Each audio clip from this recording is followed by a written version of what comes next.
আসসালামু আলাইকুম ভিউয়ার্স। আজকে কতটা পরিমাণে লস তোমাদেরকে না দেখালে তোমরা বিশ্বাস করবে না কো। আজকে শুধু দেখো কতটা পরিমাণে লস করছি আমরা। আমরা যদি অন্য জায়গায় থাকতাম তা প্রচুর ফায়দা হতো, কিন্তু কিছু করার নেই কো। তোমরা শুধু নিজের চোখে দেখো কতটা আফসোস। এই দেখো গাইস, কতটা পরিমাণে কার্টুন দেখো। কিচ্ছু করার নেই, এগুলো সব ফেলে দিতে হবে। কারণ এগুলো গোডাউনে রাখতে দেবে না, রাখতে দিলে নষ্ট হবে, পোকামাকড় হবে। তার জন্য এগুলো রাখতে দেবে না। তো গাইজ তোমরা ভাবতে পারছো,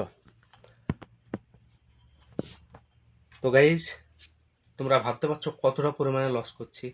কিচ্ছু করার নেই। যদি এগুলো তোমরা বা তোমাদের কাছে যেতে হতো বা তোমাদের সাথে যেতে হতো, তা তোমরা কি করতা? অন্য জায়গা হলে প্রচুর ইনকাম হতো, এগুলো বেচে অনেক পয়সা হতো, কিন্তু কিছু করার নেই। গাইজ যদি ভিডিওটা ভালো লেগে থাকে তো অবশ্যই লাইক, কমেন্ট অ্যান্ড ফলো অবশ্যই যেন করো। আসসালামু আলাইকুম।